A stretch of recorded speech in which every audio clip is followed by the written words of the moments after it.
Boa tarde, comunidade DCM, sejam bem-vindos a mais uma live das 5, aquele espaço do nosso querido Renan.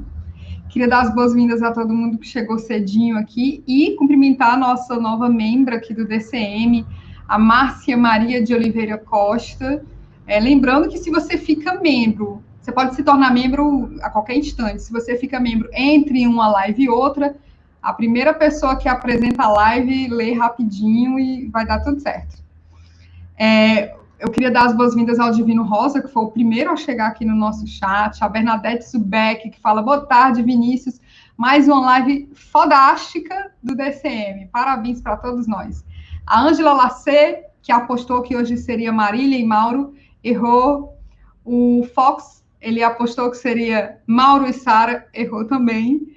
E a Fernanda Condilho nos cumprimenta, acertou, Vinícius e Sara hoje, gente.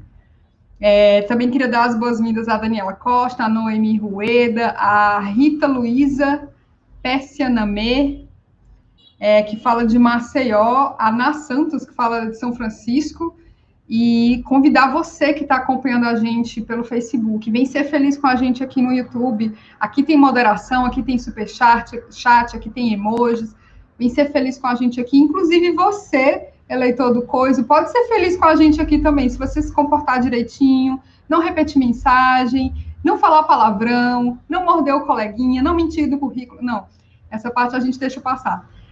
Eu sei que está todo mundo super ansioso pelo nosso convidado, porque hoje é um daqueles dias que ninguém veio para amar a gente, né?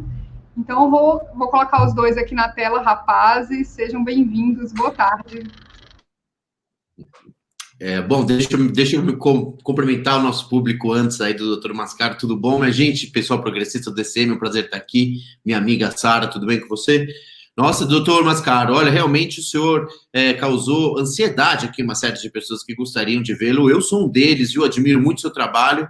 É um prazer estar aqui com o senhor. Se o senhor puder falar só um pouquinho da sua carreira para quem eventualmente não o conheça, embora a maioria tenha vindo exatamente para vê-lo.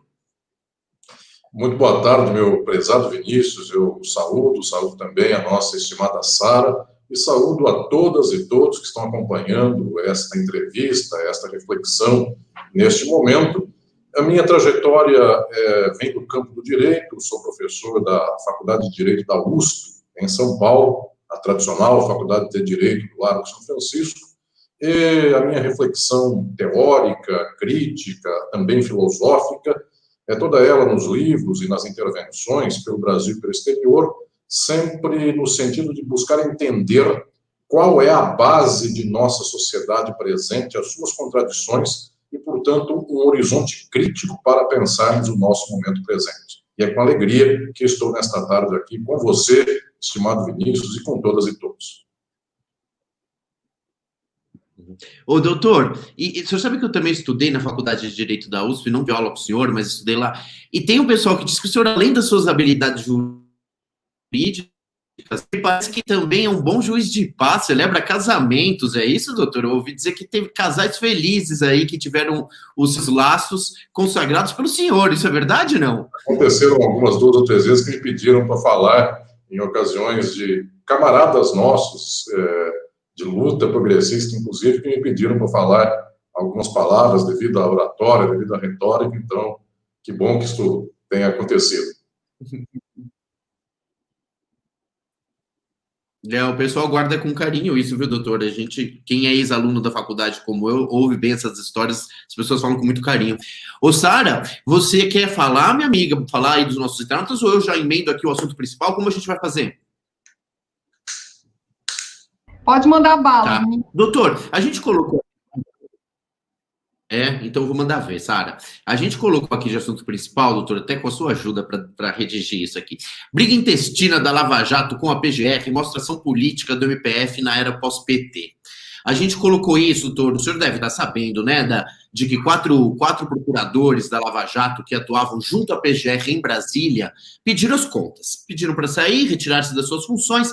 Os nomes deles são Herbert Reis Mesquita, Luana Macedo Vargas, Maria Clara Noleto e Victor Ricelli Lins Santos, todos procuradores do Ministério Público Federal, atuavam na PGR, no grupo da Operação Lava Jato, mas junto à PGR, pediram as contas. Por quê?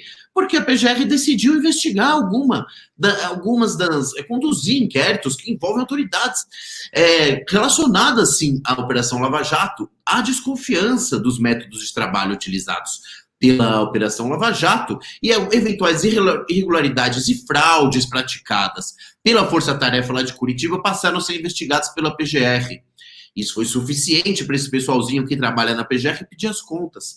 Então, doutor, na minha opinião, isso reflete bastante a politização do MPF, principalmente dos procuradores que ocupam postos dentro da operação, da Força Tarefa Operação Lava Jato. Me parece que esse pessoal atuou e ainda atua um pouco como partido político. Hoje em dia, tendo como seu principal baluarte alguém que sequer é do Ministério Público ou já foi, que é o ministro Sérgio Moro.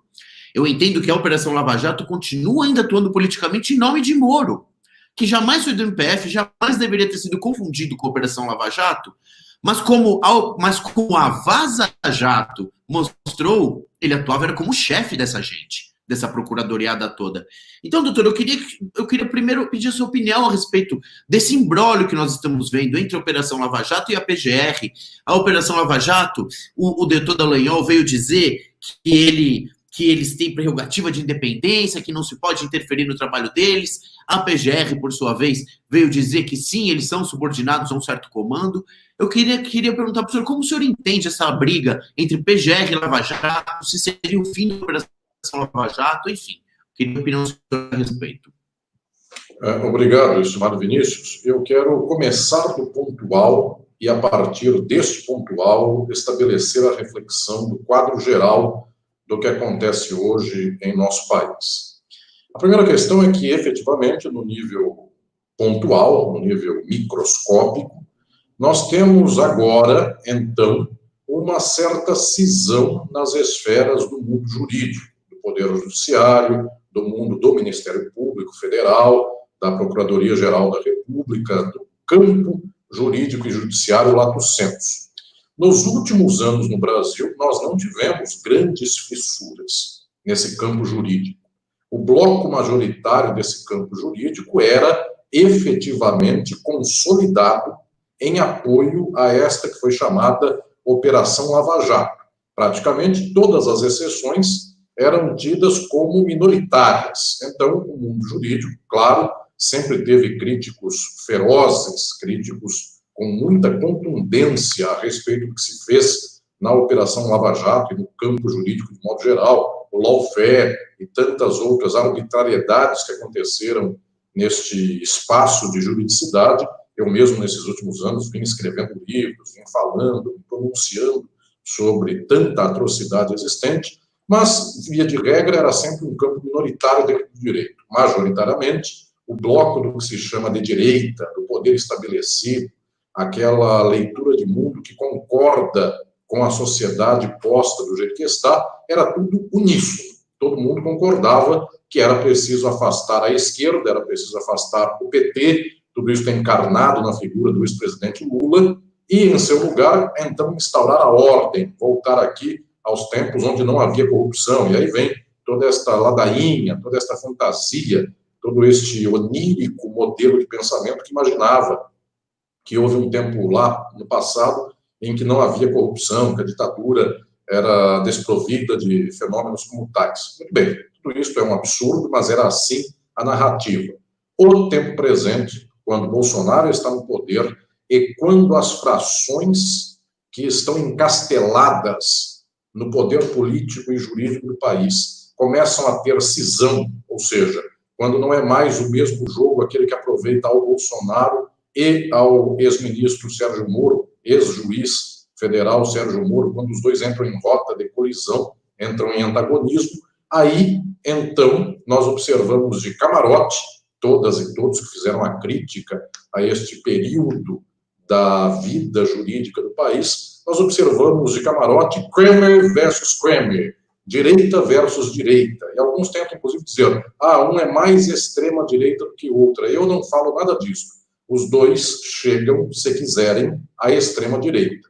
Mesmo o partido bolsonarista, mesmo este horizonte bolsonarista que é dado a este tipo de louvor do AI-5, da ditadura militar, saudade daquele tempo ditatorial, mas também este horizonte do partido da Lava Jato, que efetivamente votou em Jair Bolsonaro, apoiou esse propósito contra a oposição a isso, que na eleição de 2018 foi a candidatura de Fernando Haddad no segundo turno. Então, também esta direita que se diz centro-direita, cheirosa, perfumada, gente que eventualmente toma chá com a xícara com o dedinho levantado, é brega, mas é assim que eles imaginam que funciona a elegância de Maringá, ou algo assim. Tenho grandes amigos e amigas em Maringá, estou falando de uma certa elite de lá, mas enfim, este horizonte que aqui quero dizer, que parece bonito, bem assentado, também pode chegar às beiras do fascismo, também pode chegar à extrema-direita, até porque Bolsonaro não é um jabuti que subiu numa árvore, foi posto por esta gente por lá, foi tirado a possibilidade de que o ex-presidente Lula pudesse ser candidato. A eleição foi toda manietada para que, em vésperas de sua própria votação, saísse por lá uma delação bastante peculiar do ex-ministro Antônio Palocci. Então, quero dizer que o partido jurídico, ele andou aqui, de uma certa maneira, dando apoio a outra ala, que se costuma dizer tradicionalmente de extrema-direita, de tal sorte que eu não faço diferença entre uma e outra. Tanto assim que o próprio Bolsonaro pode não chegar a posições de ultra-extrema-direita, ele já é alguém bastante extremado à direita, mas ele pode não chegar a essas posições se não precisar. E esse partido, eu diria, liberal, bem arraigado, tradicional no país, essa gente neoliberal, muito instalada nos bancos ou coisas mais, se precisar, chega também às raias do fascismo, ou eventualmente até chega de modo pior do que o Bolsonaro, porque o Bolsonaro, mais ou menos, está no entorno daquele ambiente de mundo no qual as pessoas estão disputando simbolicamente a arminha, é sempre um símbolo fálico muito frágil, é sempre uma afirmação retórica destas bastante desprovidas de qualidade, enquanto o ambiente neoliberal mata por atacado. Cada vez que faz uma reforma da Previdência, da CLT, quando privatiza a água, qualquer coisa assim, qualquer privatização que façam, essa gente perfumada, bem instalada, essa gente que circula por Miami ou Nova York, essa gente mata no atacado, enquanto, eventualmente, há alguns que matam no varejo. Claro, matam muito no varejo, só que outros, por sua vez, matam no atacado. Então, neste presente momento, esta crise entre aqueles do mundo jurídico que estão no ambiente da Lava Jato e aqueles outros que estão no ambiente do bolsonarismo, portanto, esse ambiente mais próximo do Procurador-Geral da República, que encarna aqui uma figura teoricamente de oposição ou de antagonismo à própria Lava Jato, isto, para mim, não é uma grande questão. Nós observaremos, então, por detrás disso, agora do pontual, eu chego ao estrutural, eu chego àquilo que importa, há uma movimentação do capital, do Brasil e internacional. A grande fração do capital é que está em jogo no presente momento, buscando pegar o total controle das rédeas da sociedade brasileira na mão. Então, eu não me preocupo com Lava Jato e Procuradoria-Geral da República. Eles estão no antagonismo que representa, no final das contas, estimado Vinícius, e você que me acompanha nesse momento aqui no DCM, isto representa, esse antagonismo pontual, representa talvez um termômetro, um índice de um enorme antagonismo, este sim importante, que é o das frações do capital do Brasil e do exterior. Nós precisamos entender que está em disputa hoje o controle da sociedade brasileira, o controle capitalista da sociedade brasileira. Estão tentando privatizar tudo que pode, estão tentando fazer com que a nossa sociedade quebre as proteções sociais. Lava Jato e Procuradoria-Geral da República são simplesmente eco, são simplesmente a casca de todo esse movimento. É preciso pensar no estrutural.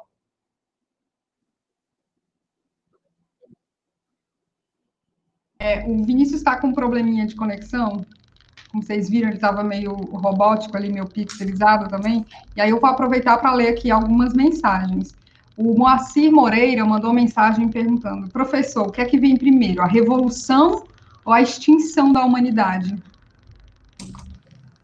Respondo já? Eu penso que, efetivamente, vem primeiro a revolução. E as pessoas têm uma noção, estimada Sara, de que a transformação social é muito longínqua e parece que o mundo acaba antes. O mundo não acaba antes. O nosso modelo de sociabilidade é extremamente sólido e, ao mesmo tempo, ele é extremamente frágil. As pessoas não sabem que podem mudar o mundo, só que o dia que sabem, mudam em 1 minuto. Vejam, não é alguma coisa de muito absurda. O mundo explode de vez em quando, uma cidade explode, um país explode em 1 semana. Aconteceu faz 1 mês nos Estados Unidos. As pessoas efetivamente se mobilizaram. Apenas, logo o ato contínuo, elas são contidas pelos outros, pelo Estado, pelo Exército, pela polícia, também pelos meios de comunicação desses empresariais majoritários, pelas religiões, pela ideologia, mas, ao mesmo tempo, isto é a prova de que é possível mobilizar. Então, eu começo esta reflexão aqui, já antecipando esta questão estrutural, dizendo: tenham esperança, nós não vamos ver o fim do mundo antes de fazer a grande transformação. Este mundo se regenerará, ainda isto acontecerá. Vinícius, posso ler só mais esse outro superchat aqui? Aí você Cara. O Marcelo Senatori fala: grande e magnífico professor, haverá um despertar da classe trabalhadora? O que fazer para derrubar a ideologia burguesa? O que podemos fazer individual e coletivamente? Que tempo é esse que vivemos? Eu agradeço estas palavras do Marcelo e digo a todas e todos que é preciso que nós tenhamos efetivamente muita energia na transformação. Esta reflexão que eu estou começando aqui com o Vinícius e com a Sara é para entendermos melhor o nosso tempo, não é por razões de desesperança, entender para chorar, é entender com alegria no rosto de que nós conseguiremos um dia mobilizar a classe trabalhadora do mundo, todas as pessoas que estão deserdadas desta terra. Eu tenho uma enorme esperança. Nós conseguiremos um dia fazer com que a palavra, a ideia, o sentimento, o coração e as mãos em luta, tudo isso se junte. Muito bom, muito bom. Sara, você vai ler? Chegou mais um superchat, você não quer aproveitar e ler, não, Sara? Senão eu leio aqui, senão você lê, da Ana Marinho. A Ana Marino fala: imagina se Alisson montasse uma faculdade de Direito. Jovens juristas se uniriam aos explorados e faríamos uma revolução. Beijos, professor. Obrigado, querida, muito obrigado. Estamos juntos na luta.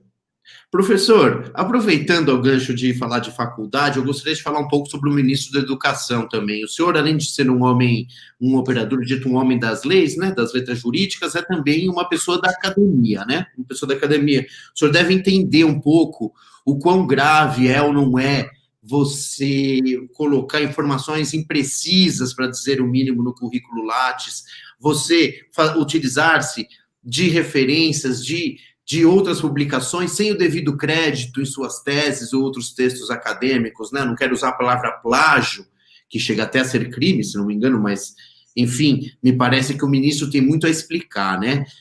Foi até adiada a sua cerimônia de posse.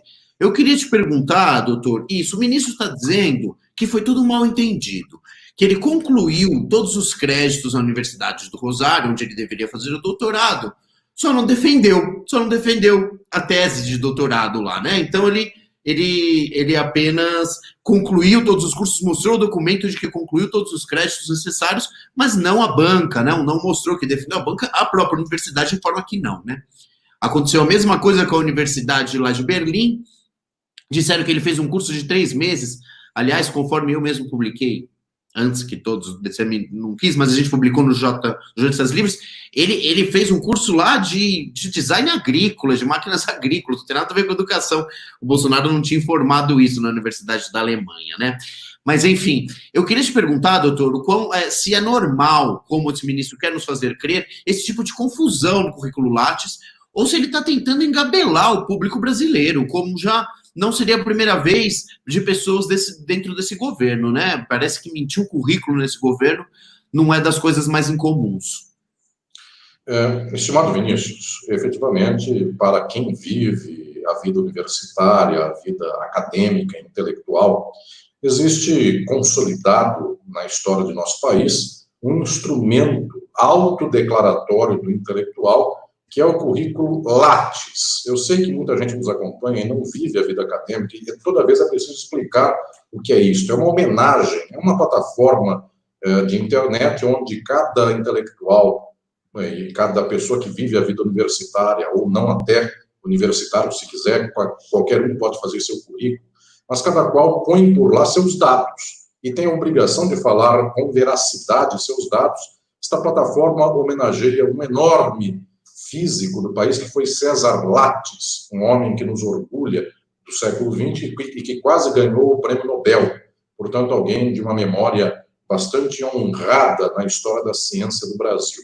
Nós que nunca ganhamos, efetivamente, notabilidade de prêmio Nobel, temos aqui um que quase ganhou e ele homenageia esta plataforma. Pois bem, as pessoas devem colocar nesta plataforma verazmente, com fidelidade, aquilo que é a sua trajetória. Se escreveu um livro, então aponta que livro é este, que editora é a editora do livro, se escreveu um artigo, se fez uma tese. Então é com muita tristeza que se observa que, eventualmente, este indicado ao Ministério da Educação tenha falhas na sua autodeclaração do que seja o seu próprio currículo. Isto, efetivamente, para o campo acadêmico é bastante chocante, dado que se espera que o intelectual e que aquela e aquele que lidam com a vida educacional possam falar com verdade qual foi sua própria trajetória. E não é um desmérito a ninguém não ter mestrado, me parece que ele tem mestrado, mas não ter doutorado ou pós-doutorado. A pessoa tem que dizer o que ela tem, o que ela fez em termos de trajetória. Pois bem, esta é uma questão. A segunda questão, nesta mesma história, é a análise de que movimento é este que subjaz a um ministério, ou a secretarias, ou aqueles que estão nos cargos à testa do governo, os cargos principais do governo federal atual.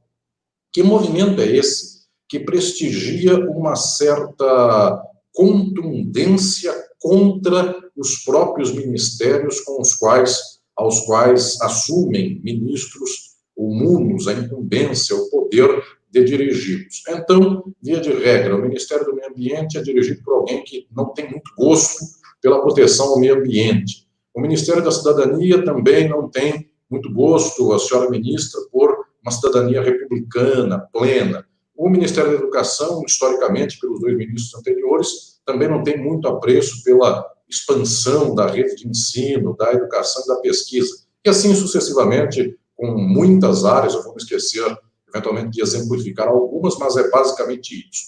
Aqui vai a questão central. Este movimento é o movimento de uma espécie de lumpen da própria organização política da direita do país, que representa também um espelho do que está sendo nos Estados Unidos a trajetória de governo do Partido Republicano. Ronald Reagan, Bush pai, Bush filho, Trump.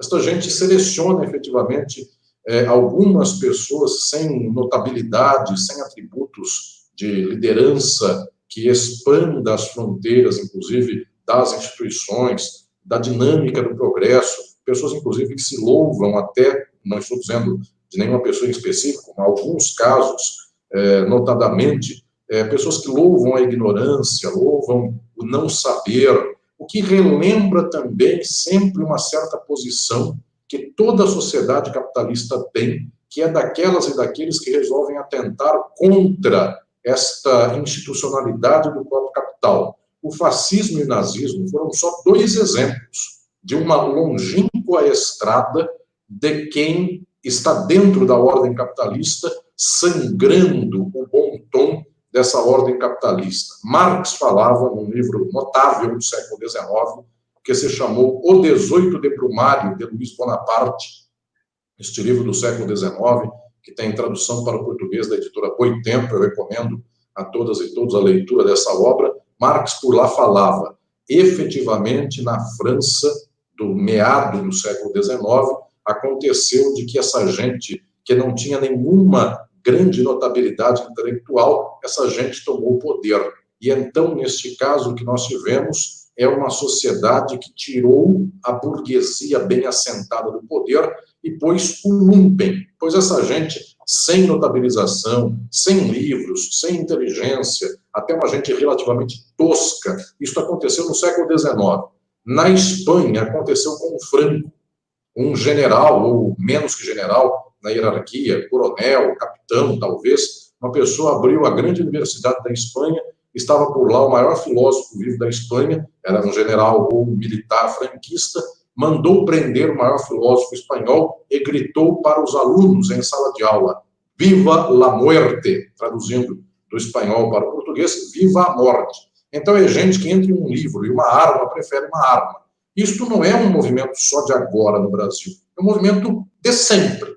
Agora, eu também quero dizer, estimado Vinícius, e você que me acompanha, de que eu não tenho muito gosto, eu não perco muita energia em bater em espantalho. Por que isso? Porque este senhor que foi indicado ao Ministério da Educação, este senhor, ao nos demonstrar que o seu currículo eventualmente tenha falhas de autodeclaração, ele demonstra na página 1, ele nem entrou, ele já demonstrou que é sua própria trajetória de vida e talvez aí o que venha a fazer. Eu me preocupo efetivamente com a direita que não demonstra coisas como tais, com a direita que efetivamente põe por lá alguém que tenha PhD, alguém que tenha doutorado, e é muito possível, muito frequente que isso aconteça, e esta pessoa com doutorado existente, ela diz assim: a escola tem que ser privada, porque a pública não dá mais, gastamos muito, vamos dar voucher para que cada pobre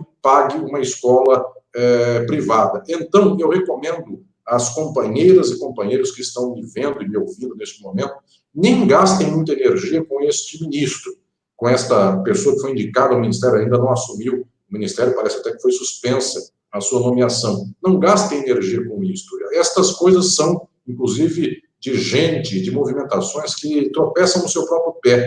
É muito mais problemático quem, com o respaldo de que pareça alguém de nível intelectual, com o respaldo de quem fala palavras difíceis, vai privatizando tudo. Observem, eu faço a comparação aí com a infraestrutura. Agora, com a privatização da água e do esgoto, nós veremos pessoas com alta titulação, PhD, gente que eventualmente tem aí um belo diploma de engenharia hidráulica, engenharia mecânica e outras áreas mais, essa gente dizendo: vamos privatizar. Então, em alguma medida, eu até digo que tenho dó dessa gente que tenta destruir a realidade com essas arminhas que eles pegaram na esquina. Esse, talvez, senhor indicado ao Ministério da Educação tinha um estilingue para atacar no Paulo Freire. E não conseguiu, porque o estilingue revelou por lá que não tinha o certificado que deveria ter. Enquanto isso, alguém tem um rifle para atacar no Paulo Freire. Então, efetivamente, me preocupa quem está quietinho, lá no terceiro andar do prédio, atrás de uma sacada, com um rifle apontado. Eu dei Paulo Freire apenas como exemplo, como símbolo do que essa gente odeia na educação do Brasil, mas atira no Paulo Freire, atira no Darcy Ribeiro, atira no Piaget, atira, enfim, em toda a educação do país, enfim, todas as grandes educadoras e os grandes educadores. Essa gente está por lá quietinha para dar a privatização do ensino. E eventualmente, um desses aí pegou lá o estilingue de mamona e, na hora que foi atirar, alguém disse: você não tem doutorado em estilingada para quebrar a educação. Deixe que alguém com um bom doutorado faça isso. Então, estimado Vinícius, eu digo, o problema é muito maior, inclusive, do que esta pessoa, que, inclusive, peculiarmente, é a única pessoa que foi indicada para o ministério deste governo triste de nossa história, é a única pessoa que sorri em fotos. Então, é até muito peculiar, porque a única pessoa que sorriu é capaz de nem assumir um cargo. Que dureza, tem toda a razão, sabe as palavras, professor. Olha, eu queria falar um pouco mais sobre notícias quentes do dia aqui, mas o nosso público, sabedor que é do seu conhecimento nos estudos marxistas, está querendo aproveitar sua presença aqui para fazer perguntas mais de fundo, viu, professor? Eu não vou lutar contra o interesse do nosso público.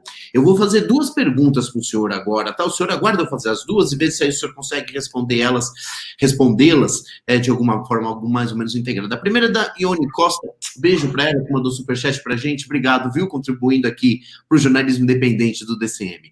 Ela diz, olha só, professor, ainda é possível falar de classe operária? Qual setor social impulsiona a eliminação radical do sistema capitalista? Quanto menos faz a esquerda institucional, mais faz os movimentos populares? Grata. O senhor aguarda só um pouquinho para responder as belas perguntas aqui da Ione, que eu vou incluir também as da Fanny Weinsberg. Oi, Fanny, tudo bom? A gente lê sim, viu? Daqui tem muita pergunta. Mas deixa eu ler aqui para o senhor. Ó. Ela fala, a direita do aparato do partidário do PT, me parece que a direita do aparato partidário do PT não age como farsante e rouba a verdadeira crítica ao capital, ela colocou em letras maiúsculas, a verdadeira crítica ao capital, até porque, sendo eles, na maioria, não passam de pequenos burgueses e serviços ao grande capital. Então, acho que ela quer perguntar aqui, né, doutor, se a direita do PT, o que ela está chamando de direita do PT, mais atrapalha do que ajuda na verdadeira crítica ao capital. Então, se o senhor puder aí conciliar as 2 perguntas e respondê-las. Agradeço, Vinícius, agradeço a Ione, a Fanny, suas indagações. Nós não escolhemos o tempo em que nós vivemos. Nós nascemos, e é o tempo em que nascemos, esse com o qual lidamos e enfrentamos. Efetivamente, se nós estivéssemos na primeira metade do século XX, nós estaríamos apaixonadas e apaixonados pela revolução. Nós falaríamos com o peito aberto. Esta sociedade está errada. E até onde foi este peito aberto e apaixonado pela revolução? Foi até a década de 70. Se alguém viveu aquele tempo, eu particularmente não vivi. Nasci em 1976. Então, quando a década de 70 acabou, eu tinha 4 anos de idade. Mas quem pôde viver e quem não viveu estudando sabe disso. Eu dou alguns exemplos de como as pessoas eram apaixonadas por um outro mundo naquele tempo. Há exemplos até que as pessoas nem tomam como revolucionários. Os hippies, a contracultura. Essa gente efetivamente não queria repetir o que os pais e avós fizeram. Era gente que queria investigar nova possibilidade de vida, nova sociabilidade. Para que alguém vai trabalhar de noite e madrugada para acumular e um dia morrer no hospital? Vamos viver um dia bonito, vamos estar na praia, vamos ver a natureza, abraçar árvore. Assim foi Woodstock, inclusive inspirado esse movimento de contracultura num enorme filósofo do marxismo que foi Herbert Marcuse, de quem eu sempre falo nos meus livros, em especial no livro de Filosofia do Direito, falo bastante do pensamento de Marcuse. Muito bem, o que eu estou dizendo aqui é que tivemos tempos históricos, se pensarmos em Lenin, na Revolução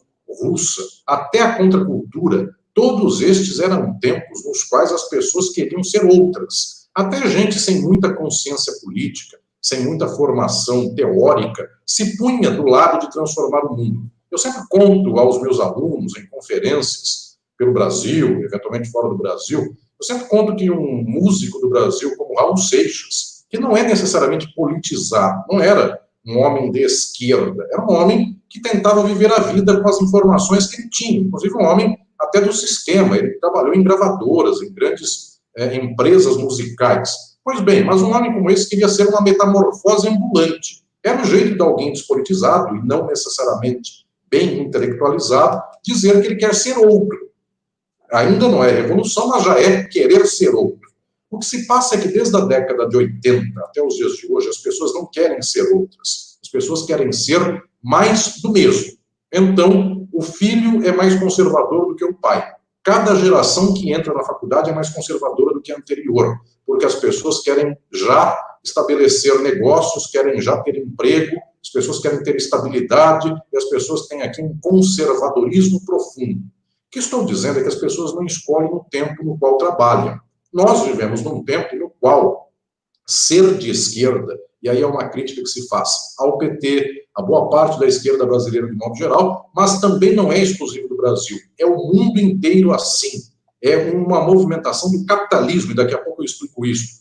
esta gente de esquerda do mundo não é mais revolucionária. Então, não é só PT, é PT também. Só que é basicamente a esquerda de modo geral do mundo. Esta esquerda que disputa alguma coisa, esta que tem a mínima ação de inserção no mundo, via de regra não é revolucionária. É no máximo palidamente reformista e é no máximo, entendam o que eu vou dizer, a ponta esquerda do neoliberalismo. Porque a ponta direita do neoliberalismo é privatizar tudo. A ponta esquerda é dizer assim, não privatizem a água, não privatizem a saúde, não privatizem a educação. Resultado, o resto privatiza. Então, essa gente boazinha é só uma ala esquerda do neoliberalismo. Essa gente nunca fala assim, vamos expropriar os meios de produção.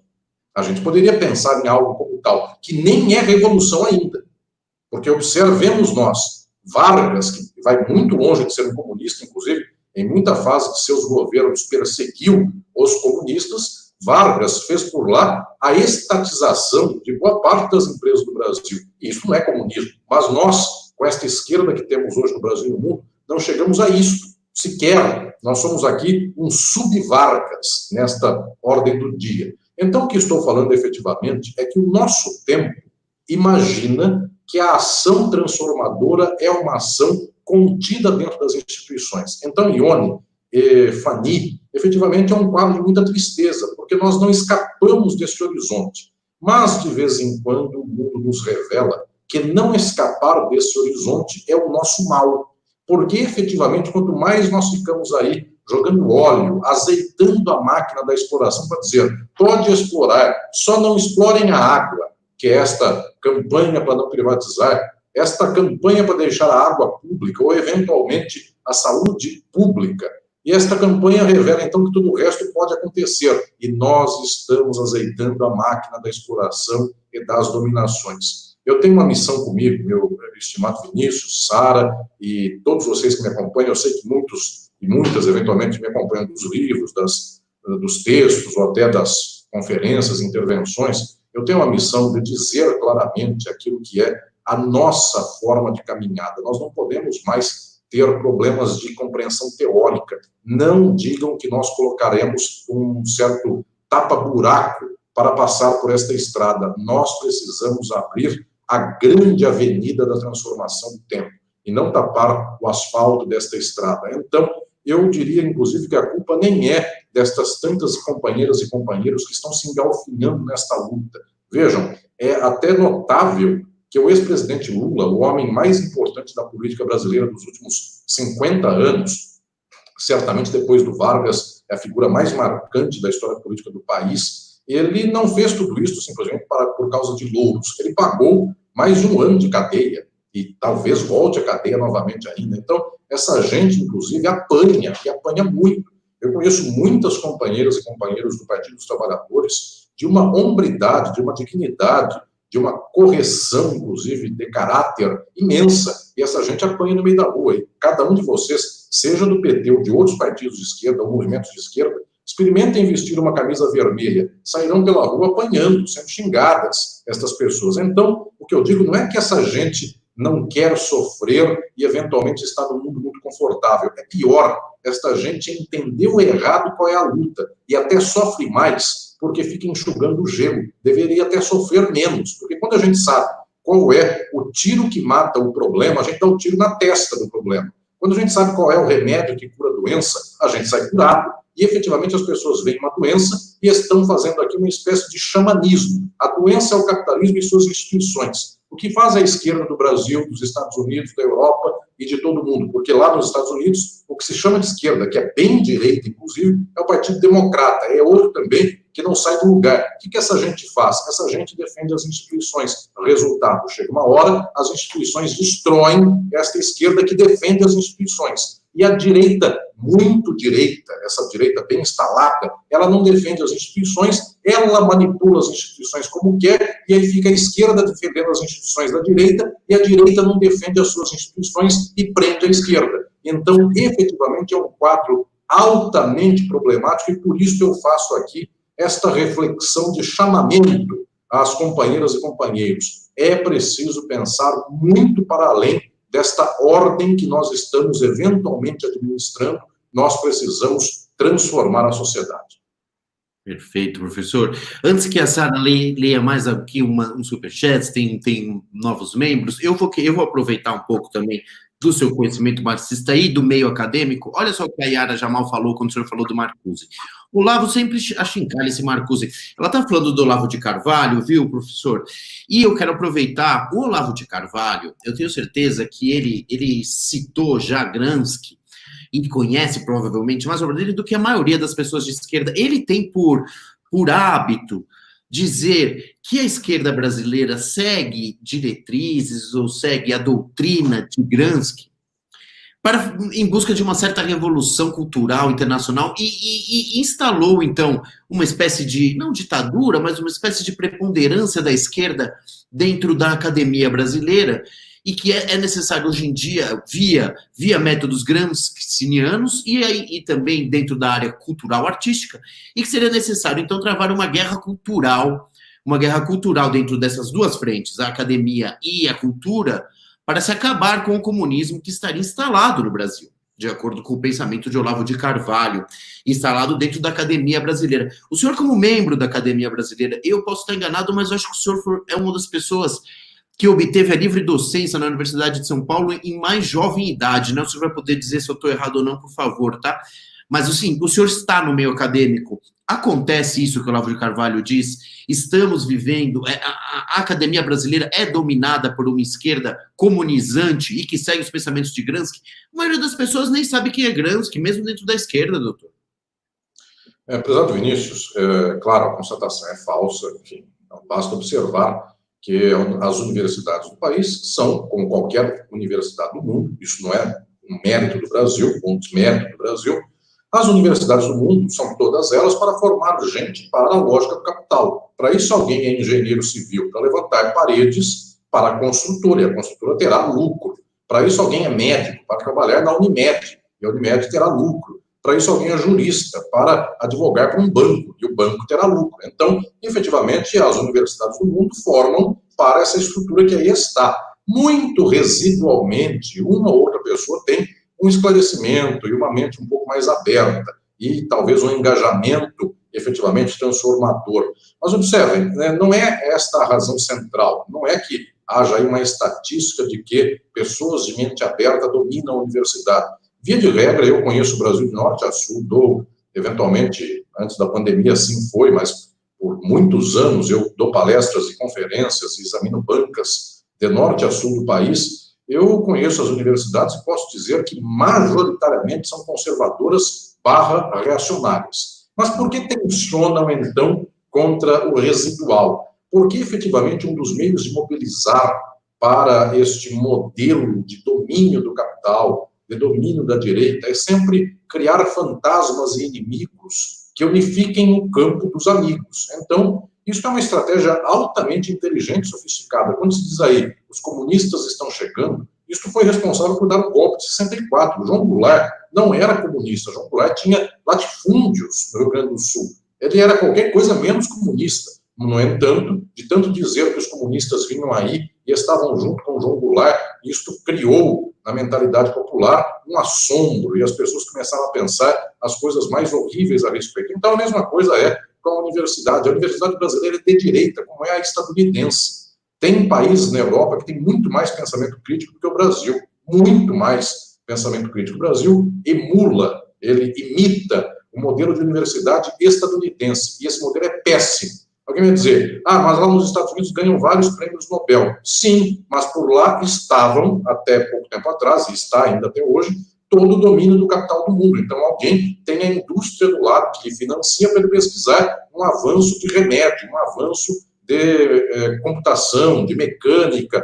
Por lá está o Vale do Silício. Então, onde tem dinheiro, as pessoas descobrem coisas, mas não por excelência do próprio pensamento crítico. Não, simplesmente por ter aqui a máquina do capital à mão. Estou falando com isso que essa gente que critica o pensamento crítico na universidade, esta gente, ela percebe errado, mas atua de modo certo no interesse deles. Qual é a atuação de modo certo? Pega uma coisinha assim e faz disso uma coisa desse tamanho. Então, começa a dizer que Gramsci está instaurado na Universidade do Brasil, ou coisas mais, e com isso constrói um monstro, e depois esse monstro passa a ser a justificativa para todas as ações que por aí estão. Observem, como é possível que não passe pela cabeça do governo brasileiro, manietado e instrumentalizado pelos militares, como é possível não buscar um intelectual de grande envergadura para ser ministro da Educação? Nós já estamos aí indo para o terceiro ministro da Educação sem luzes. Poderiam pegar alguém de luzes, mas é tal esta forma monstruosa de narrativa, de que existe qualquer pessoa inteligente, ela já é comunista, ela já é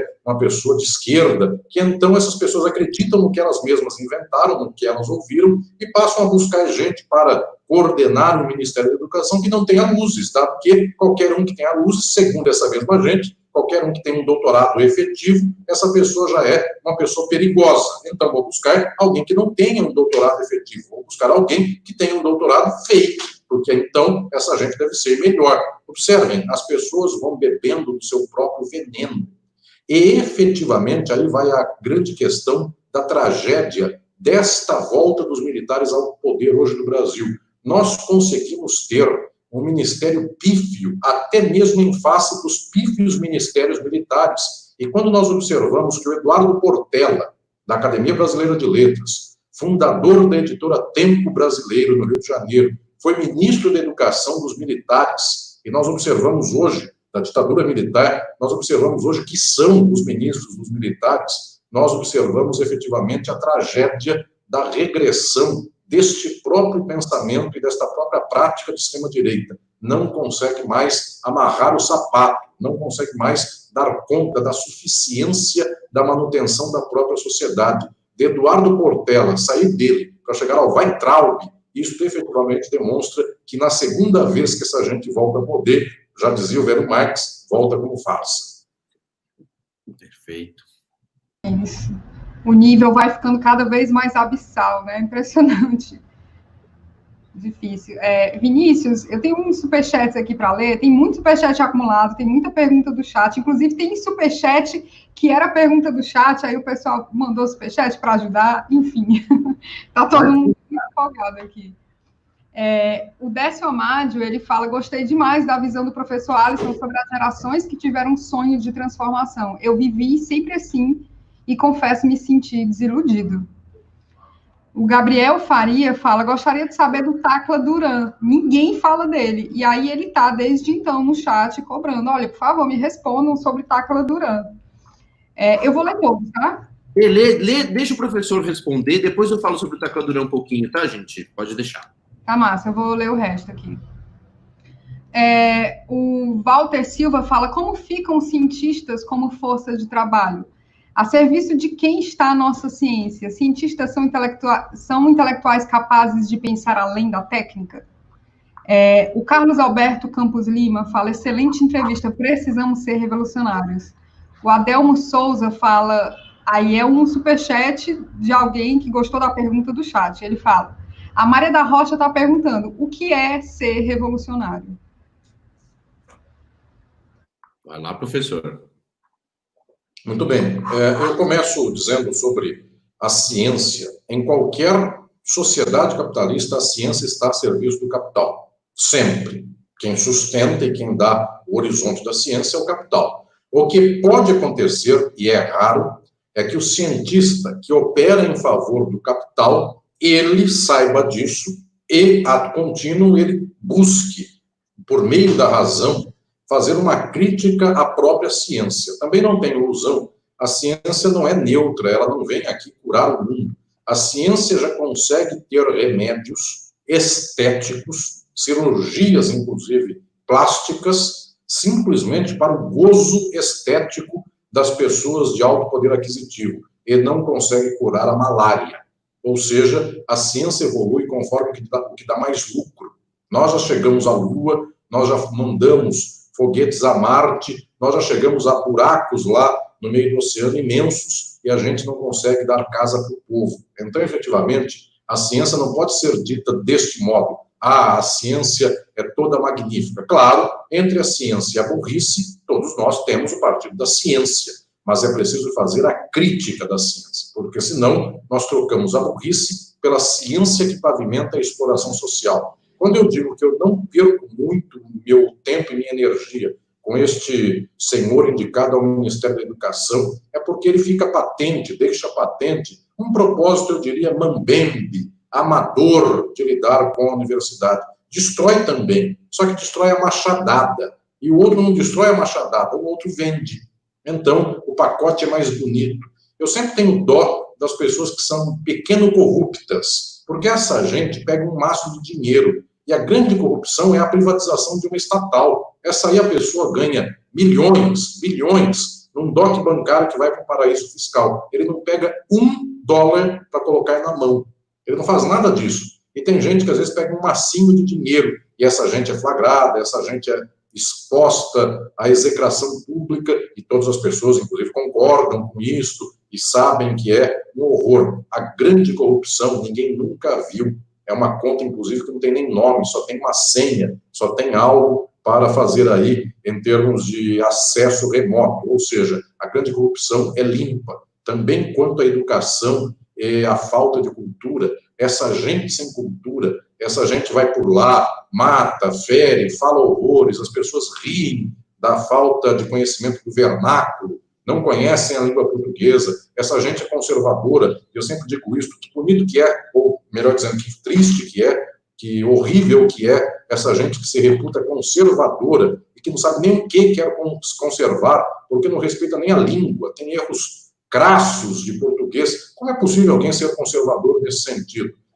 Uma ocasião, deixe eu contar aqui, Vinícius e Sara, e também você que me acompanha, uma ocasião, uns monarquistas vieram conversar comigo e disseram: professor Alisson, a gente até gosta das suas ideias, do seu pensamento radical, transformador, mas a gente é monarquista porque o que a gente defende aqui é a tradição brasileira, sem a qual a gente hoje, com a República, viveu um século, quase um século e meio de tragédias. A gente defende efetivamente os grandes valores da monarquia. Aí eu disse: olha, eu fico até emocionado com isso, porque toda manhã, não toda manhã, mas muitas manhãs, quando eu acordo, eu, que sou um pensador crítico, radical, de esquerda, eu acordo toda manhã e escuto como música de abertura do meu dia o Te Deum das Matinas do padre José Maurício Nunes Garcia, o grande padre do tempo de Dom João VI, da monarquia brasileira, da monarquia portuguesa que veio ao Brasil. Toda manhã é uma música sacra dele, que é o pano de fundo para quando eu acordo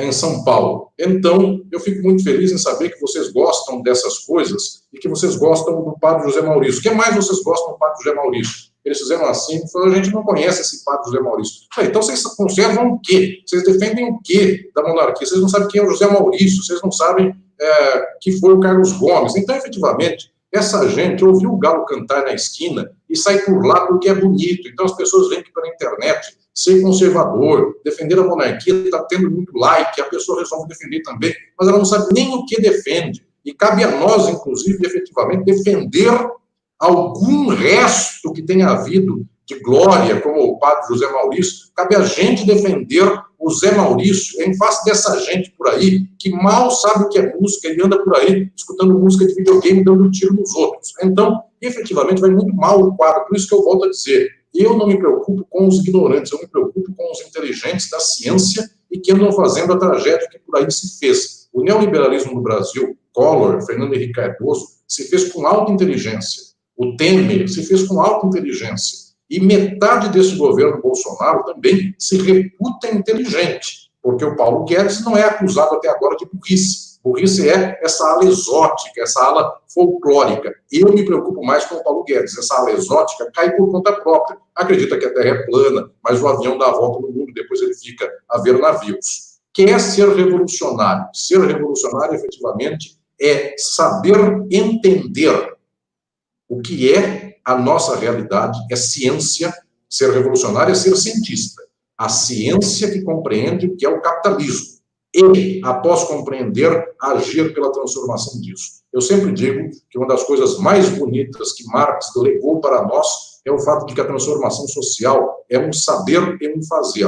A pessoa que só sabe não trouxe ganho para a nossa luta no mundo. A pessoa que luta sem saber muitas vezes erra. Ela fica lutando, eu falei aqui dos companheiros de centro-esquerda, ficam lutando em favor das instituições e as instituições destroem essas mesmas lutas. Então, o que eu estou dizendo é que é preciso saber e fazer, não basta só fazer, é preciso saber, não basta só saber, é preciso fazer. Toda vez que tenho a oportunidade de falar às companheiras e companheiros, digo isto: tenham paixão por estudar o que é o capitalismo, o que é a transição para outra sociabilidade, para o socialismo no futuro. Estudem muito, não tenham vergonha da inteligência. É preciso que nós avancemos no saber e se apaixonem pela transformação do mundo. Meu sonho é efetivamente o dia em que os seres humanos tiverem uma tal igualdade nas condições materiais de produção, que cada um possa ser pleno naquilo que ele queira, naquilo que ele tem de melhor. Então, se apaixonem pela transformação. Perfeito, professor. Sara, posso fazer mais uma perguntinha antes de você retomar a palavra aqui? Não? Legal. Professor, deixa eu fazer uma pergunta de ordem prática, só para dizer, viu, as pessoas estão adorando aqui a aula que o senhor está dando aqui online, viu, professor? Nosso chat está cheio de gente elogiando bastante aqui os ensinamentos que o senhor está nos passando. Deixa eu te fazer uma pergunta. O senhor está dizendo, fez aí certas críticas, né? Críticas construtivas à atuação de partidos de esquerda, né, em especial o Partido dos Trabalhadores, dentro da luta política que se trava no país, né, hoje e sempre. Professor, pelo que eu entendi, o senhor acredita, por exemplo, eu acho que não há dúvidas de que a democracia brasileira foi maculada no ano de 2018 com o impedimento do ex-presidente Lula de concorrer às eleições, colocá-lo na cadeia e com uma mordaça na boca que nem entrevista ele podia dar, né? Ninguém aqui, pelo menos no campo progressista, tem dúvida de como a democracia foi atingida, né, foi ferida com esse processo eleitoral. A minha pergunta, professor, já que o senhor disse que nós defendemos, nós, que eu digo os partidos progressistas, ou as pessoas de esquerda que não têm coragem de ir para o campo revolucionário, vamos dizer assim, eu me enquadro nessas pessoas. O senhor acredita que o Partido dos Trabalhadores, essas pessoas progressistas, deveriam abrir mão de concorrer eleitoralmente, de defender as instituições, a democracia, o pleito eleitoral? O senhor acredita que não se deve acreditar nas eleições? Por exemplo, quando prenderam o ex-presidente Lula, o senhor acredita que o Partido dos Trabalhadores não deveria ter lançado o Fernando Haddad, por exemplo? E em 2022, como deveria agir? Essa pergunta. Veja, Vinícius, quando eu falo que é preciso estruturar a luta pela transformação social, esta luta é feita enquanto nós estamos vivendo o nosso tempo. Então, efetivamente, nós temos as instituições da sociedade capitalista, elas mobilizam as massas, elas organizam as pessoas, nós somos a todo momento organizados pelo capital. O que eu estou dizendo é que nós não podemos sentar na janela do capital e dizer assim: eu sentado na janela desta casa que é contra o povo, eu farei a luta em favor do povo a partir da casa que dá tiro no povo. O que eu estou dizendo é que, efetivamente, com a eleição, com a disputa, com a mobilização social, nós precisamos passar para além disso. Então, é óbvio que é um instrumento do nosso tempo que a cada 2 anos, em uma eleição, nós possamos pegar o microfone e ir lá no horário eleitoral da televisão falar 2 ou 3 coisas. Agora, a minha grande questão não é que nós falemos essas 2 ou 3 coisas. Minha grande questão é o que nós falamos. Porque, efetivamente, para dizer assim, eu chegarei ao poder, eu serei republicano, respeitarei as instituições, o primeiro que vencer a eleição interna de Procurador-Geral da República, eu nomearei. O que nós estamos fazendo? Nós estamos, volto a falar aqui, azeitando a máquina do próprio capital, porque já é uma instituição do capital, a Procuradoria-Geral da República. As pessoas já têm pensamento conservador. O que nós falamos? Eu tampo o olho, vocês escolhem, eu aceito. Observem, o Bolsonaro não faz isso. O Bolsonaro não respeita a lista tríplice, ele não escolhe o primeiro da lista, o Temer não fez isso, o Fernando Henrique Cardoso não fez isso, e o Collor não fez isso. Nenhum governo de direita fica louvando as instituições. Eles sabem instrumentalizar as instituições. Só louvam a Polícia Federal, né, professor? Desculpa. Não respeita a independência da Polícia Federal, por exemplo, também. Sim. Só a esquerda respeita a independência das instituições que, mediante essa independência, bate na esquerda. Então, o que eu estou dizendo é que a gente está num sistema extremamente esquizofrênico. Nós precisamos mobilizar o povo. O grande erro do PT e da maioria dos partidos de esquerda, e até dos movimentos sociais, que são louváveis, mas também, em maioria, não são movimentos revolucionários. O grande problema dos partidos e lutas de esquerda é que não mobilizam o povo. Observemos nós, o povo brasileiro conseguiu ir para a faculdade nesses anos dos governos petistas, coisa que não foi acontecida em governos anteriores e não aconteceu do Temer para frente. Portanto, houve um pico de entrada na universidade. Tanto é que vem baixando esse pico, que olha um exemplo. Semana passada, uma dessas instituições industriais de ensino aqui de São Paulo demitiu 300 professores porque aluno não tem mais dinheiro para pagar mensalidade dessas faculdades. Muito bem. O que eu estou contando aqui é que nós tivemos um pico de educação superior no país. E como foi feito esse pico? Foi feito aqui a indução do ensino privado mediante grandes indústrias, empresas que são ditas universidades. Elas pegavam lá salões, galpões industriais, colocavam parede de sala depois de sala, e nestas salas, para as pobres e os pobres do Brasil, em maioria negras e negros, para essa gente que falava, então, a faculdade, falava um curso de administração dizendo assim: seja empreendedor, faça o seu próprio dinheiro. E então a pessoa se tornou Uber, só que ela se tornou Uber defendendo o capitalismo. Busque saber da autoajuda e você será um empreendedor 2.0, enquanto o resto é só 1.0. Então o pobrezinho, que com muita dificuldade fez uma faculdade, sai com a cabeça de capitalista. E essa cabeça só destrói ele próprio porque ele não é um capitalista. Eu sei o que é um capitalista, e um capitalista não é alguém que tem R$1.000 no bolso. Alguém vai dizer, mas eu tenho 20 mil. É pobre do mesmo jeito. Então, não é isso que faz um capitalista. Efetivamente, as pessoas não foram mobilizadas, mediante a universidade, para fazer a luta contra esse sistema. E mais um dado. Eu recomendo a quem quiser aprofundar isso, a leitura de um livro meu que fez a análise do que se passou no Brasil nos últimos anos, que se chama Crise e Golpe, editora Boitempo. Nesse livro eu mostro por lá como é que, não mobilizando a ideologia das brasileiras e dos brasileiros, o nosso povo se tornou de direita e de extrema-direita. Nós não temos grandes canais de televisão que possam ensinar o povo um pensamento crítico. A Venezuela tem a Telesur.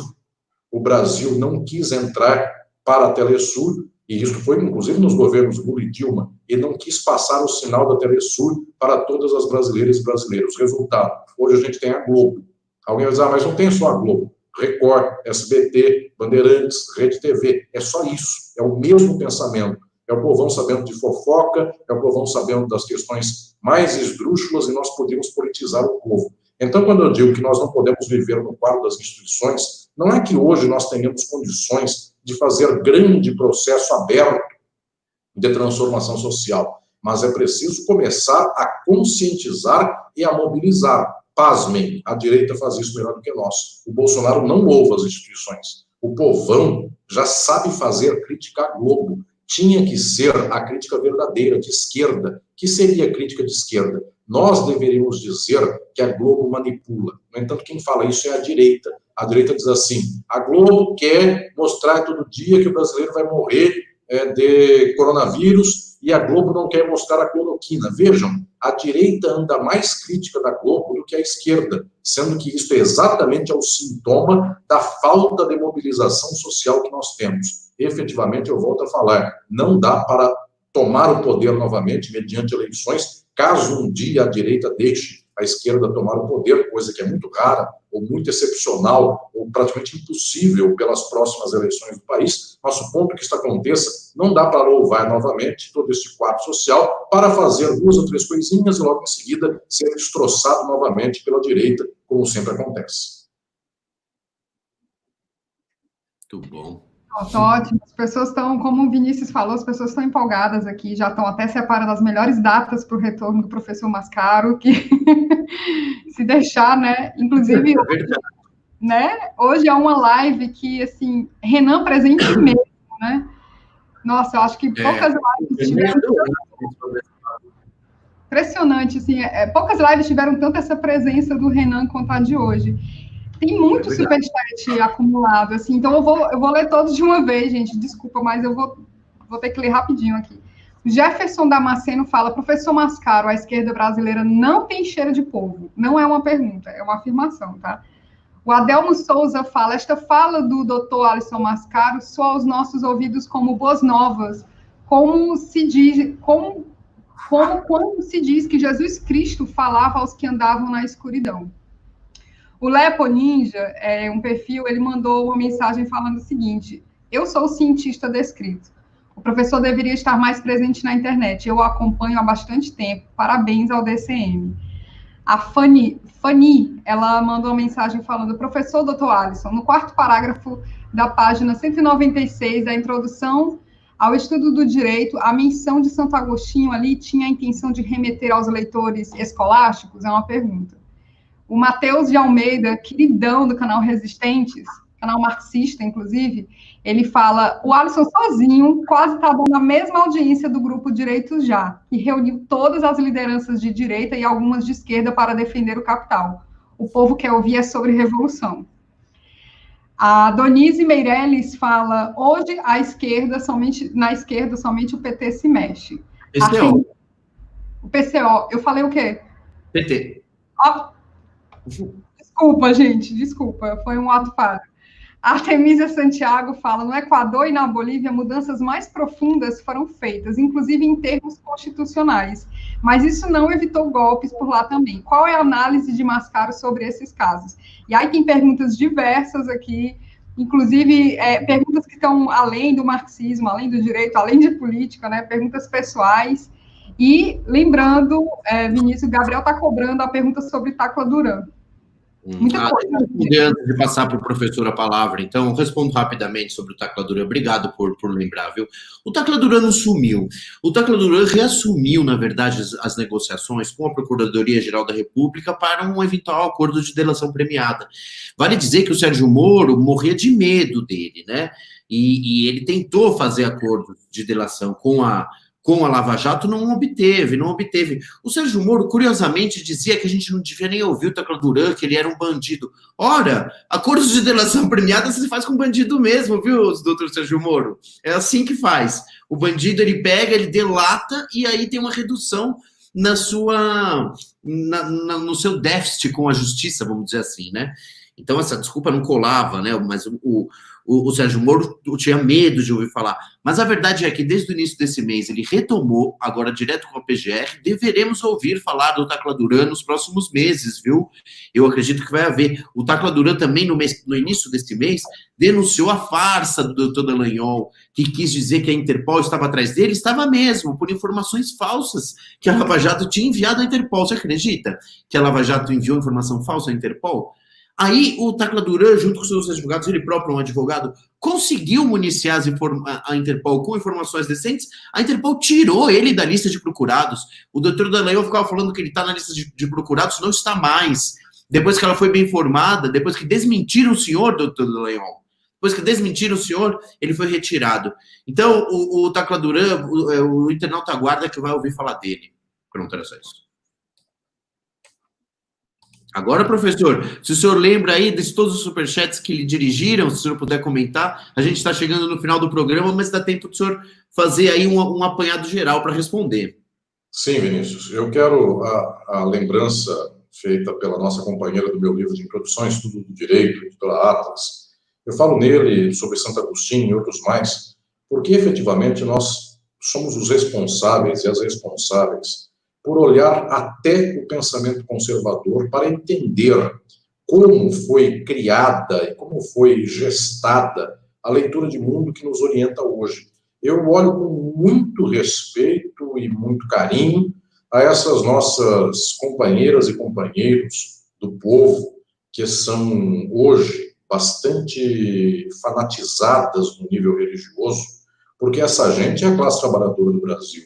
Que a única coisa que lhes foi dada a essa gente para explicar o mundo, por que essa gente passa fome, por que a vida dessa gente não prospera, ao invés de ser ensinado que a culpa disso é o capitalismo, ao invés de ensinarem ciência social, a ciência de como funciona a economia, a política, a nossa gente, ao nosso povo, ensinaram para essas pessoas coisas como: se você der um dízimo para Deus, um bom dízimo, Deus te dará um bom emprego. Então, efetivamente, nós precisamos olhar com o olho dessa gente. Só que a gente não pode só conservar a explicação de mundo da ideologia. A gente precisa saber falar com o povo, dialogar com o povo, entender os sentimentos que foram se consolidando no povo. Nosso povo, nos últimos 40 anos, teve um bombardeio de conservadorismo, então as pessoas são muito formadas em sentimentos conservadores. Nós precisamos entender isso, olhar como é que as pessoas pensam no mundo e, a partir daí, sacudir as pessoas. Só que não sacudir dizendo, burro, você não entende. Pelo contrário, nós precisamos entender como é que um ser humano que está sofrendo tem como única tábua de salvação este sentimento, às vezes, religioso. Nós precisamos transformar isso e colocar prismas racionais em meio a tudo isso. Então, é preciso falar de Santo Agostinho para entender como é que o povo pensa. E não é que o povo saiba quem foi Santo Agostinho, o povo também não sabe, mas nós precisamos saber como é que o povo pensa com graça e escolha divina, por que o povo crê que a fé é mais importante do que os atos. Tudo isso remonta a causas filosóficas, teológicas. Então, nós precisamos efetivamente entender como esse quadro funciona. Muitas vezes, nós falamos para a bolha, e efetivamente, ao falar para a bolha, a gente nunca começa do zero. Eu quero dizer aqui, dou minha experiência de vida, inclusive, eu desenvolvo na universidade, nos meus livros, nas minhas pesquisas, no Brasil e no exterior, eu desenvolvo pontos muito avançados de ciência social, de reflexão teórica, política, filosófica, mas todo dia, quando alguém me pede para falar para a nossa gente, eu falo voltando àquela que é a base de onde está a nossa gente. Eu poderia falar, dar esta entrevista, como estou dando aqui a vocês na tarde de hoje, dizendo dos conceitos no plano daquilo que é o conhecimento mais avançado. Eu podia dizer que tudo isso que é a manifestação do que o povo pensa, chama-se ideologia e, segundo os conceitos de Freud, chama inconsciente. Eu poderia falar assim, só que aí pouca gente entende. Não tem um alcance como voltar a dizer, você que crê em Deus, olha que bom sentimento é o seu, porque você não está conformado com esta realidade que está aqui, você tem esperança de que Deus vai lhe dar o remédio para o coronavírus. Melhor do que simplesmente essa esperança abstrata seria lutar pelo SUS. Então, tudo aquilo que é o conceito do Freud, do Marx, do Althusser, de tanta gente mais, tudo isso poderia se resumir a coisas muito concretas e, efetivamente, o povo deve entender. Então, todo dia, por mais que me custe, eu estou aqui no alto da reflexão, da minha pesquisa e da minha produção teórica, eu desço até aqui onde estiver uma pessoa e falo para ela, e faço essa pessoa chegar até aqui. Se a gente tiver generosidade, tiver carinho com a nossa gente, a gente consegue fazer uma coisa nesse sentido. É preciso falar para o povo. Agora, não falar aquilo que eventualmente é a cabeça do povo. É preciso transformar a cabeça do povo. Mas como é que se transforma? Com esta amizade, com este afeto e com esse bem-querer. As pessoas entendem quando o olhar é sincero e quando o olhar é em benefício dessas mesmas pessoas. E não é simplesmente uma enganação. A segunda questão, Equador, Bolívia, elas fizeram nestas sociedades muitas mudanças e o golpe aconteceu, como aconteceu no Brasil, como o Macri voltou para a Argentina, depois saiu, mas como em vários outros países, Paraguai, com o padre Lugo, foi tirado do poder em pouquíssimo tempo, num ato escandaloso, inclusive, essas sociedades sofreram um golpe. Sim, mas o que fez o Equador e o que fez a Bolívia foi se agarrar em novas constituições, ou seja, em novas instituições, quando o grande propósito é a mobilização das massas. É isso que eu lembro. Vejam, a Venezuela mobilizou mais as massas do que a Bolívia. Está se aguentando mais, ainda que o bombardeio seja maior. No Brasil é pior, porque o Brasil a mobilização foi quase zero. Na Argentina foi alguma, tanto foi alguma que na Argentina saiu a Kirchner, volta depois a Kirchner novamente, mediante o atual presidente Alberto Fernandes. Bem, o que estou dizendo é que onde houve alguma mobilização, se perdeu e depois se volta. Onde não houve nenhuma, ou residual, não estou dizendo que não tenha havido tentativas no Brasil, mas foram poucas. Estas tentativas não aguentam, e o nosso povo não está voltando para a esquerda, o nosso povo está comendo pedra, só que com ideia de direita. Então, efetivamente, é preciso pensar muito mais nesses termos de trazer o povo. Efetivamente, o povo, se for mobilizado, esse povo pode entender o quadro da sua miséria e da sua situação. Já faz um tempinho, anos, que nós estamos em pico neoliberal, e esses picos prometem que o povo terá emprego. E vejam, acabemos com o direito de trabalho, haverá emprego, não houve. Acabemos com a Previdência, haverá emprego, não houve. Vamos deixar as pessoas voltarem para as ruas, mesmo com o coronavírus, porque as empresas precisam crescer e nada acontece. Chegará uma hora que, efetivamente, o povo vai entender na pele que esse discurso não bate com a realidade. Nesta hora, então, nós precisamos voltar a dizer para o povo a ciência de que a culpa é do capitalismo. Isso é central. E nós temos que ter orgulho da palavra socialismo. Eu tenho discordância, eu não gosto que esta centro-esquerda bem cheirosa, bem instalada, só fale para o povo aquilo que não atenta contra o capital. Nós precisamos falar contra os bancos, nós precisamos falar contra os grandes meios de comunicação. Eles estão mobilizando a nossa gente até hoje. E observem, Vinícius, Sara e todos vocês que me acompanham, não houve tempo de explorar muito esta questão aqui, mas em outra ocasião eu falo a respeito. O que está se passando hoje no Brasil, eu quero dizer aqui de pronto, a minha tese central do que se passa hoje, neste momento no país, está havendo uma disputa entre as frações dominantes do país e frações dos Estados Unidos, que também mandam no Brasil. Está havendo uma disputa entre as frações do capital para ver qual condução terá o processo golpista brasileiro, que já começou em 2016 com o impeachment de Dilma Rousseff. Hoje, este processo golpista está em crise existencial e está em disputa. Eu quero aproveitar este espaço do DCM para dizer aqui em público que nosso momento, quando nós estamos brigando por coisas perfunctórias, deixa eu trocar esta palavra que parece difícil por uma mais fácil, nós estamos brigando por coisas que não importam. Então, se o ministro tem doutorado ou não tem, nós estamos brigando para saber se cai alguém amanhã ou não cai do governo. Isso, para mim, é o que menos importa. O que importa, fundamentalmente, está acontecendo atravessado pelas nossas costas e nós não estamos entendendo. E o que está se passando? Desde que estourou o coronavírus, desde que estourou a pandemia, percebeu-se que Paulo Guedes, Bolsonaro, não dão conta de reanimar a economia capitalista do Brasil. Claro, não dariam conta com essa fórmula nunca, mas havia sempre essa ilusão muito ideológica entre a elite do Brasil, esses empresários do país que achavam que Paulo Guedes era um posto de piranga e daria conta do recado. Quando chegou o coronavírus, perceberam que a economia vai à falência. Perceberam logo em seguida que o Bolsonaro não tem condições, inclusive, de administrar sequer o Ministério da Saúde, porque ele está mandando fabricar cloroquina, que não cura nada, e o povão está morrendo, sendo contaminado de coronavírus de baciada. Então, esse governo não tem jeito. Resultado, efetivamente, começa uma discussão entre a fração hegemônica do país, entre as elites econômicas do país, principalmente, e depois as elites políticas, para saber o que se vai fazer. O racha entre Lava Jato e Procuradoria-Geral da República é só um eco, é só uma ocasião que se tem a mais deste grande movimento de disputa que quase os nossos órgãos de comunicação de esquerda não estão dando valor para isso, não estão investigando, nem estão noticiando, mas eu quero noticiar aqui em público esta grande investigação, esta grande disputa que está acontecendo entre as frações do capital. O capital deu o poder para o bolsonarismo, para essa franja de milícias, para essa franja militar, para essa franja que não necessariamente é o capital do banco privado do país, não é Itaú, não é Bradesco, não é Globo, inclusive o Bolsonaro é contra a Globo, e essa gente que é Banco Itaú, Bradesco, os grandes financistas do país e do exterior, Globo, que são alinhadas a um certo interesse dos Estados Unidos, quase sempre o interesse do Partido Democrata, enquanto o Bolsonaro é o interesse do Partido Republicano.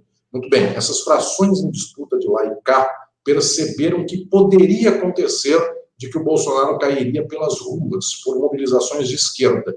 E essa gente do poder econômico, então, veria o aumento da força da esquerda, um aumento relativo, ainda que fosse pequeno, mas um aumento relativo do poder da esquerda. E então essa gente resolve agora defender a democracia, resolve vestir amarelo, resolve dizer que jamais acontecerá novamente um AI-5 ou algo assim. O capital está se recompondo. E, prezado Vinícius e prezada Sara, eu quero lançar aqui uma tese que desenvolvi num pequeno livrinho agora que saiu faz um mês e meio pela Boitempo, que se chama Crise e Pandemia. Falei bastante desse livrinho em outras ocasiões e quero dizer aqui também a vocês. Eu creio que nós temos um problema militar no Brasil que não consegue se resolver, e agora é a minha tese final, que eu quero lançar aqui na tarde de hoje, é a minha reflexão política do presente momento.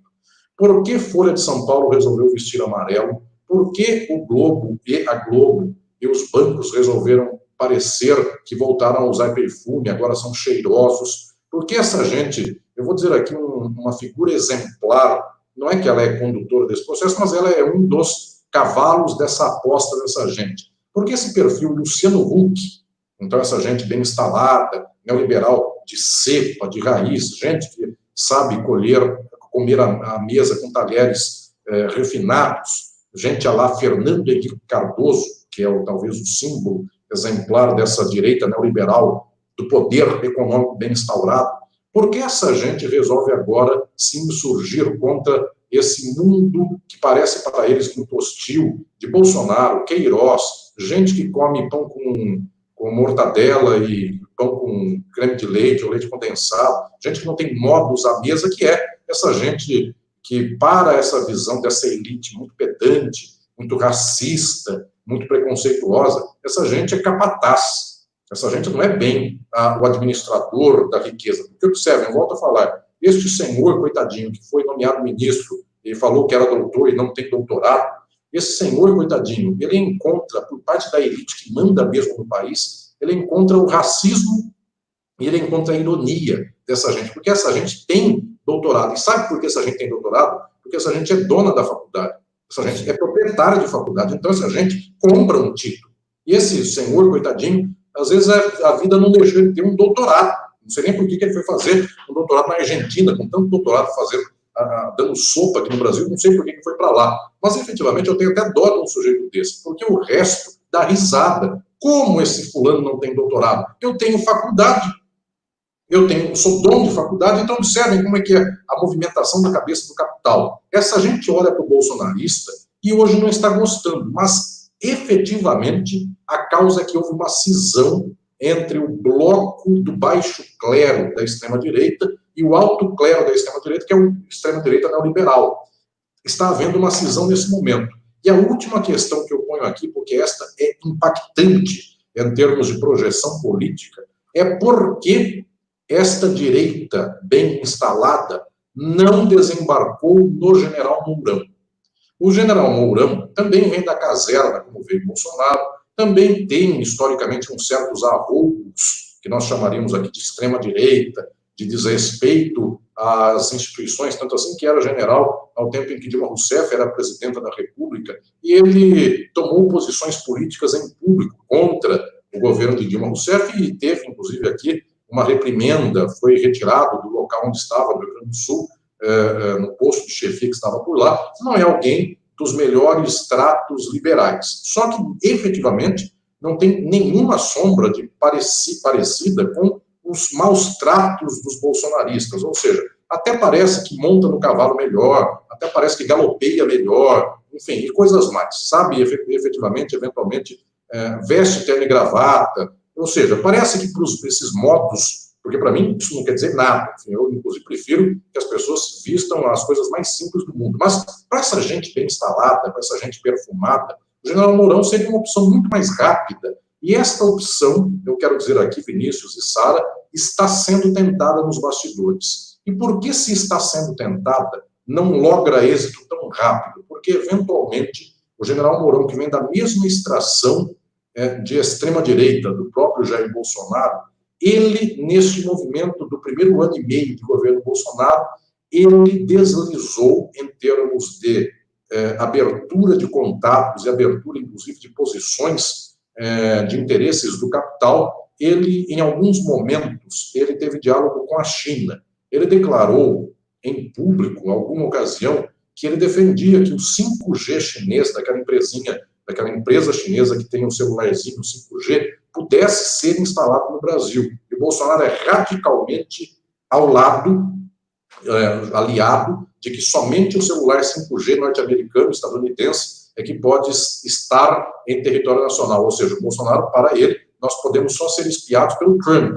E o vice-presidente da República até permite o celular chinês, até permite que sejamos espionados pelo Xi Jinping. O que eu estou dizendo é que, efetivamente, o general Mourão, que não tem uma trajetória distinta da do Bolsonaro, vem da mesma estrutura, da mesma caminhada, ele fez movimentos que hoje descontentam o capital brasileiro e estadunidense.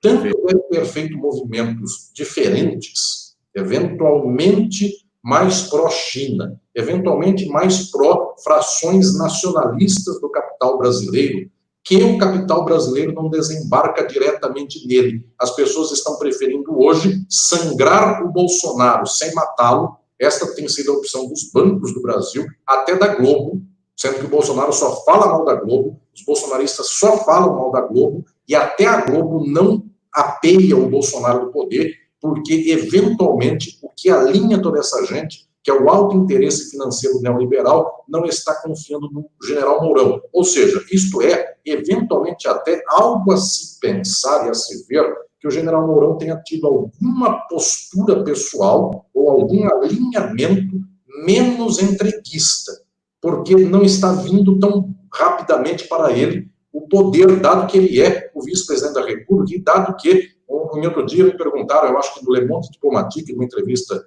minha, se eu achava que o Bolsonaro já tinha cometido algum crime de responsabilidade que ele franqueasse, sair do poder mediante impeachment ou algo nesse sentido. Eu falei, um só não, cometeu uma lista inteira, enfim. E por que nada acontece? Porque a opção imediata do vice-presidente da República teve um deslocamento. O que eu quero dizer é que nós não estamos entendendo este jogo que está sendo feito pelas nossas costas. Mas entendam o que eu vou falar. A direita do Brasil e do exterior, neste momento, no dia de hoje, nestes meses, ela está em ebulição para saber o que vai fazer. Com o Bolsonaro não dá, mas pasmem, o que é uma coisa de ficar impressionado. Eles não acreditam na hipótese Mourão, ou pelo menos o Mourão se pediu a bola para si, não deram o passe da bola para ele. Isto deve ser refletido por nós, porque está havendo uma movimentação muito intensa nos bastidores, enquanto nós estamos brigando aqui por causa do doutorado do militar, que eventualmente vai ao Ministério da Educação. O povo precisa se mobilizar para ser agente nessa história, porque tudo que eu contei até aqui é uma fração do capital contra outra fração do capital, frações do poder político contra outras frações do poder político, e pasmem, eventualmente até frações militares contra outras, porque o general Mourão não vem da fração do Geisel, ele vem do ambiente que era a fração Silvio Frota. Este general Augusto Heleno foi assessor do Silvio Frota, que era um homem altamente alinhado com os Estados Unidos. O Geisel era nacionalista no mundo militar. Será que o general Mourão já está se alinhando com este resíduo de tradição do Geisel? Se isso acontece, os neoliberais não o aceitam. Então, estou dizendo que é preciso que nós investiguemos e reflitamos, porque está havendo uma ebulição política pelas nossas costas da elite do país. Só que, mais do que investigar para saber o que acontece, eu quero que o povo esteja mobilizado, porque só falta um agente para que nós façamos a transformação do mundo. Esse agente não tem entrada, esse agente é o povo. Então, não me interessa até muito como será essa disputa entre frações do capital, da política e dos militares. O que me interessa é que o grande agente da história seja o povo. Para isso nós refletimos, para isso eu escrevo, para isso eu falo, e penso que esta é a nossa luta, para que o povo um dia possa dizer, nem esta fração, nem esta. O interesse do povo e, acima de tudo, o povo no poder. Sensacional, professor. A gente se emociona. A gente se emociona, né? É muito o que a gente precisa e quer ouvir nesse momento. Muito empoderador. Eu vou ler os 3 últimos superchats que chegaram, e aí o Vinícius leu um quarto. Certo, Vinícius? O Adelmo Souza fala, Venezuela resiste ao império porque Hugo Chávez desalojou das instituições a burguesia. Pelo menos tentou. Parabéns, doutor Alisson, por essa aula. O José Carlos Costa fala, Alisson, como você enxerga a opinião de Divaldo Franco em relação a Marx ser ateu e não ter trabalhado, tendo em vista que Marx buscava a igualdade como Jesus propunha? A Ana Marinho fala: lecionando com o seu livro de introdução ao estudo do direito, fui acusada de querer doutrinar os estudantes. Eu fui para a coordenação, mas quando o senhor diz que é falso que o sujeito de direito nasceu dos imperativos morais e religiosos da humanidade, é genial. E aí, a gente estourou nosso tempo, né, Vinícius? Estouramos, são umas perguntas complexas para o professor, né, professor? Eu temo que não vai dar tempo de senhor abordar esses assuntos hoje, vai ter que ficar para uma próxima. Eu entendo a complexidade deles e a gente já precisa se despedir, viu, professor? Mas se você quiser dar uma pincelada, não deixar o internauta sem resposta... 10 segundos para cada uma. Toda vez que alguém faz uma reflexão crítica sobre o capitalismo, a direita fala que isso é doutrina. Só que a doutrina é o capitalismo, então é só levar para o outro lado. Essas visões dos religiosos contra Marx são muito tristes, são praticamente infames e revelam o quanto o mundo religioso tem muito de conservador. Venezuela é um exemplo, porque por mais triste seja a situação econômica, o povo foi mobilizado. E lembrem, o Chávez fez a mobilização desde os militares, portanto mudou por dentro o mundo militar. A arma por lá não dá golpe, a arma sustenta a estrutura social do país. E tem meios de comunicação. É aqui no Brasil que a gente nunca fez um arejamento do mundo militar e a gente nunca fez um arejamento do mundo dos meios de comunicação. Então, também parabenizo ao DCM, porque é uma tentativa de luta muito importante, porque por mais pequena seja, por menor seja esta tentativa, é o que esclarece quem quer se esclarecer, é o que dá energia para que o povo tenha informação para continuar nesta expansão da luta. Perfeito, professor. Muito obrigado pela sua presença, viu? Nosso público ficou muito feliz, a gente ficou muito feliz, mas eu fico feliz de ver como o público gostou, sabe? Esse programa é feito para o público, né? Então, só posso agradecer a sua presença, foi uma honra para nós. Se o senhor quiser se despedir, então... Vinícius, Sara, meus queridos e minhas queridas e queridos que me acompanharam nesta entrevista aqui ao DCM, um abraço muito especial e a alegria de ver quanta gente está irmanada conosco nesta reflexão. Eu saio daqui muito feliz, porque eu sei que esta luta é árdua, mas nós não somos nem muito poucos, nós somos bastantes, nós temos muita gente com a gente aqui presente nesta luta, e o nosso sonho tem uma enorme esperança de que um dia se concretize. Este abraço extremamente fraterno a todas e todos. É isso aí, professor. Então, antes da Sara se despedir, obrigado, viu, professor? Eu vou ler um superchat aqui da Ione, gente. A Ione Freitas, tudo bom, Ione? Ela diz: Vini, te desejamos muita sorte nessa nova etapa da sua vida. Nós, as Amoras, um beijo para as Amoras, estaremos sempre ao seu lado. Gente, quem eu vi que teve gente perguntando, eu não participei do programa no sábado. O programa vi na semana, no sábado acabou, gente, acabou, não vou mais fazer. O DCM entendeu que nesse período aí de corona, ele não estava dando o retorno financeiro certo, não tinha como continuar, então essa está sendo a minha última live, minha gente. Eu quero agradecer bastante, viu, todo mundo que eu conheci aqui. Foi um grande prazer esse período todo, muito mais de aprendizado do que qualquer outra coisa. Deixo um agradecimento ao DCM, sempre foi muito, muito bacana comigo, ao Kiko principalmente, né, que é o diretor, mas a Conja, todo mundo, a Sara, os colegas, pelo espaço que eu tive aqui, os ótimos debates, os ótimos convidados, as ótimas interações com vocês, e a gente se vê por aí, viu, minha gente? Então, quero deixar aqui esse beijão para vocês, e foi um prazer a live de hoje e todas as outras. Obrigado, viu, Sara, querida? Um beijo para você também. TPM é um negócio complicado, né, Vinícius? Queria agradecer o professor, foi massa, como diz aqui no Ceará. Inclusive, se eu tenho que voltar, só não tem opção, né? Assim, eu costumo dizer para os convidados que são super queridos que não tem opção. Infelizmente, sou obrigada a voltar pelo público e pela gente. E aí, quem sabe, na próxima a gente troca aquela ideia sobre arte, né? Que eu acho que também vai render bastante. Queria dizer para o pessoal que fique ligado na nossa programação. A gente vai continuar falando sobre direito, também na live do Essencial, com o juiz Luiz Carlos Valois. E queria mandar um abraço para o Vinícius, um cheiro grande, Vinícius. Foi um prazer. Tchau, gente. Tchau, tchau. Obrigado, professor. Obrigado, até mais. Boa tarde.